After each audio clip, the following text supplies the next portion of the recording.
জাফলং প্রকৃতির এক অপার বিস্ময়। সবুজ পাহাড়ের বুক চিরে বয়ে চলছে স্বচ্ছ নীল জলধারা, আর তার মাঝে ছড়িয়ে থাকা পাথরের রাজ্য যেন প্রকৃতি নিজ হাতে আঁকা এক মনোমুগ্ধকর ছবি। প্রকৃতির এই বিশাল ক্যানভাসে প্রতিটি মুহূর্ত হয়ে ওঠে স্মরণীয়। জাফলং শুধু ভ্রমণের স্থান নয়, এটি এক অনুভূতি যেখানে প্রকৃতির সান্নিধ্যে হারিয়ে যেতে ইচ্ছে করে বারবার। আমার পিছনে যে ওই দিকে একটা ব্রিজ দেখতে পাচ্ছেন, এটা কিন্তু ভারতের অভ্যন্তরে অবস্থিত। এটাকে বলা হয় ডাউকি ব্রিজ। সত্যি ওইদিকে ডাউকি ব্রিজ, ওইদিকে মেঘালয় পাহাড়, আর মেঘালয় পাহাড়ের পাদদেশেই কিন্তু এই পাশে আমাদের জাফলং, আর ওই পাশে ইন্ডিয়ার রাজধানী শিলং। এই সব কিছুর কম্বিনেশন মিলিয়ে এই সিলেটের সবচেয়ে আকর্ষণীয় এবং পর্যটক প্রেমীদের স্থান এই জাফলং। এখানে শুধু প্রকৃতির নয়, মানুষের মিলন ঘটে। জাফলং হলো বাংলাদেশ ও ভারতের পর্যটকদের এক মিলনস্থল, যেখানে দেশ বিদেশের মানুষ একসঙ্গে প্রকৃতির এই অপরূপ দৃশ্য উপভোগ করতে আসেন।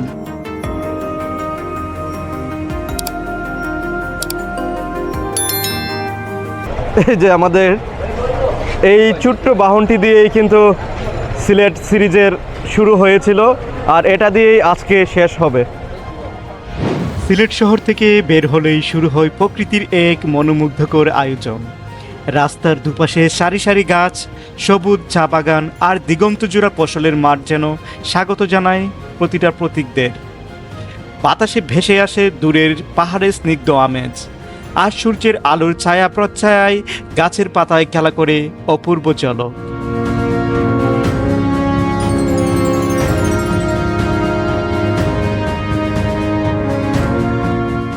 চায়ের রাজ্যে এসেছি, চা পান করতেছি, দুধ চা।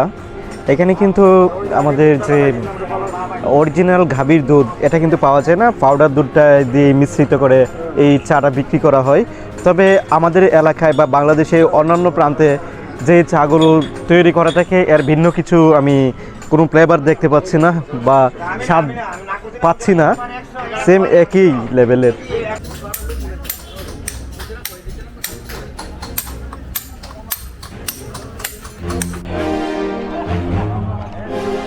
এটাই মূলত জাফলংয়ের জিরো পয়েন্ট। দর্শক বন্ধুরা, এখানে দেখতে পাচ্ছেন যারা এই জাফলং জিরো পয়েন্টে আসে, তারা কিন্তু বেশিরভাগ এখানে এসে ছবি তোলার কাজটা সেরে নেয়। এটা কিন্তু জিরো পয়েন্ট এলাকা। এই সাইনবোর্ডটার পিছনে রেখে, ব্যাকগ্রাউন্ডে রেখে এখানে সবাই কিন্তু তাদের ছবি, সেলফি বা অন্যান্য সোশ্যাল যে অ্যাক্টিভিটির জন্য ভিডিও ধারণ করে। এটা কিন্তু এখান থেকে শুরু হয় মূলত। জাফলংয়ের ওই পয়েন্টে, ওই ইন্ডিয়ার কিনারাবর্তী যে পয়েন্টটা, ওই পয়েন্টে গেলে এখান থেকে এই পাহাড়বর্তী এলাকা থেকে এই রাস্তা ধরে কিন্তু নারী পুরুষ একত্রে নেমে যাচ্ছে।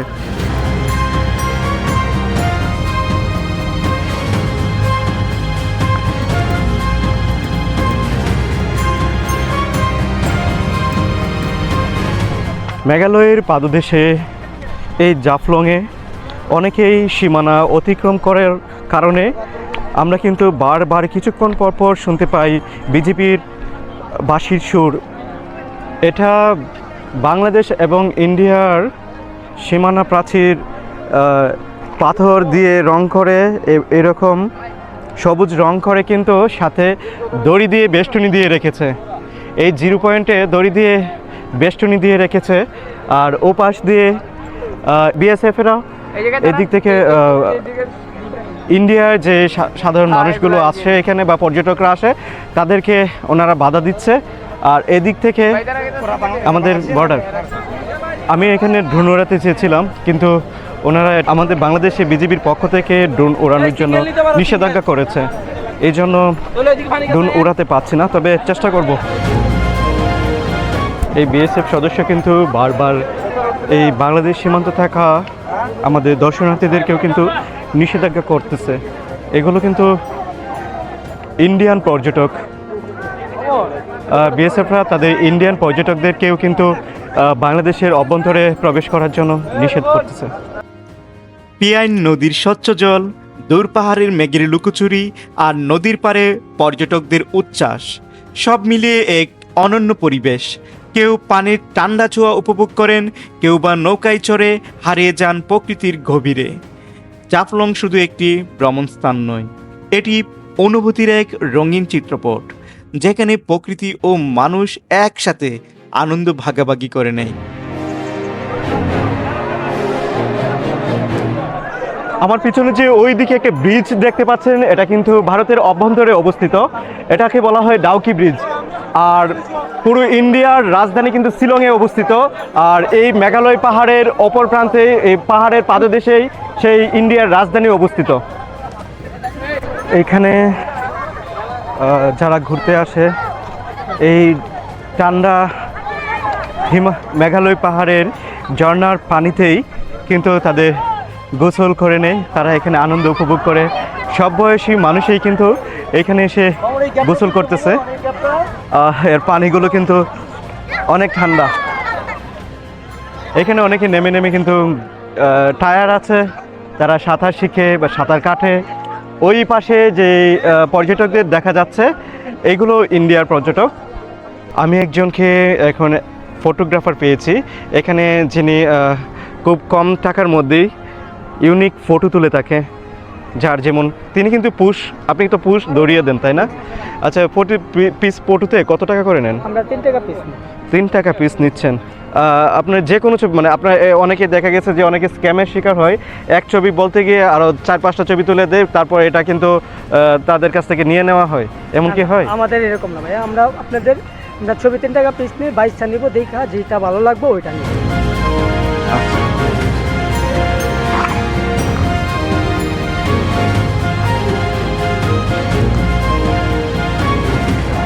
এই দিক থেকে যে একটা পরিবেশ, এইখানে যে একটা ন্যাচারাল পরিবেশ আছে, এটা দেখতে যেমন সুন্দর মনোরম, তেমনি কিন্তু এখানকার পর্যটকদেরকে খুবই আকর্ষণ করে।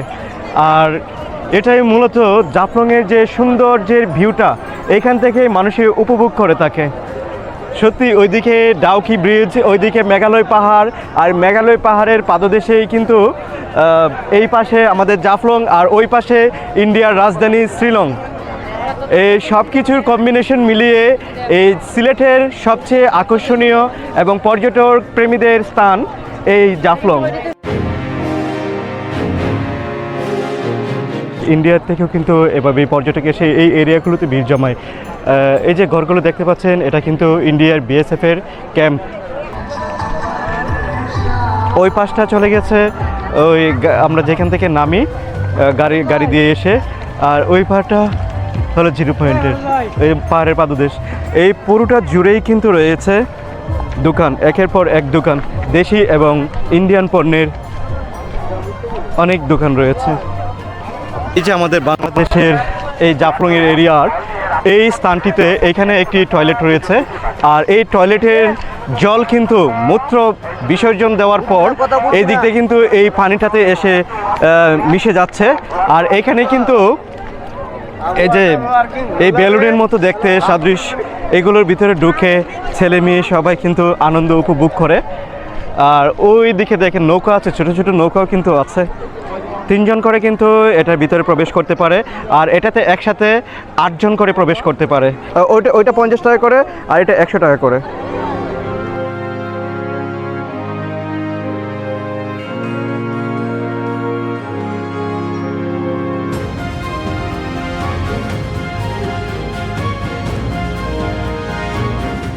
জাফলংয়ের এই পয়েন্টে এসে খাবারের কোনো সমস্যা হবে না।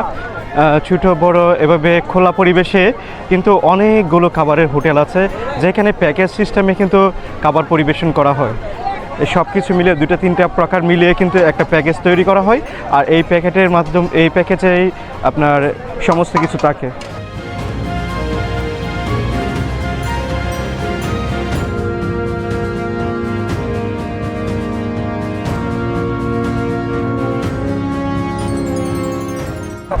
দর্শক বন্ধুরা, সিলেট সিরিজের আজকের এই জাফলং থেকে আজকের মতো বিদায় নিচ্ছি। আমি নাইমুর ইসলাম রানা।